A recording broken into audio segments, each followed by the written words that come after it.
First up tonight, for a third day in a row, schools across our area were evacuated because of bomb threats. Take a look at this map with us. Each dot is a school terrorized by a caller claiming students and staff are in danger. 19 of them, again, in just 3 days. So far, the threats appear to be hoaxes. Thank you for being here with us. I'm Lorenzo Hall. And I'm Charlotte McBride. D.C. police made an arrest last night in some of the bomb threats, but this morning, the unsettling trend continued.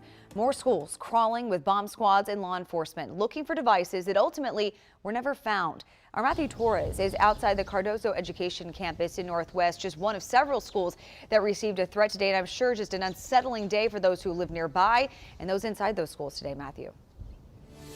Charlotte, Cardozo was one of 10 schools across the DMV just this day alone to receive a threat. All but one threatened a bomb scare in these schools. And we now know that the Department of Homeland Security is tracking these threats and monitoring activity online. And while they ended up not being real, this concerning trend is still causing a major nuisance.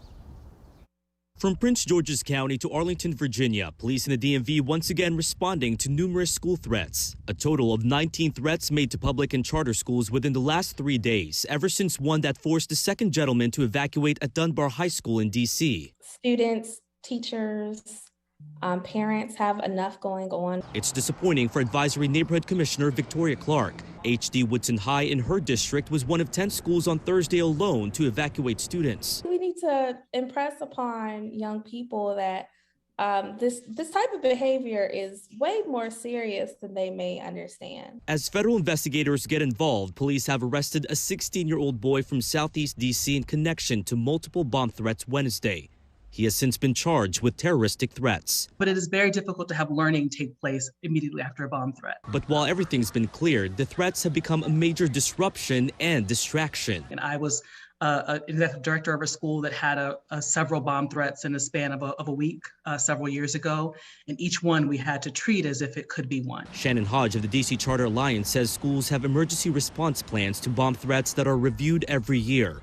While they may be prepared, it gets difficult encouraging students to take threats seriously when they become so frequent. But it is certainly a nuisance to go through your protocols and to have to do that every time. And you do worry that it lessens people's willingness to follow through on the protocols if they don't believe it's the real thing.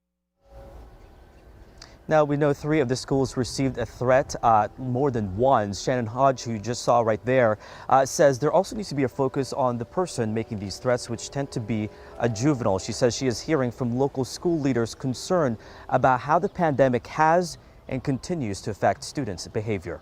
Reporting live in Northwest, I'm Matthew Torres, WUSA 9.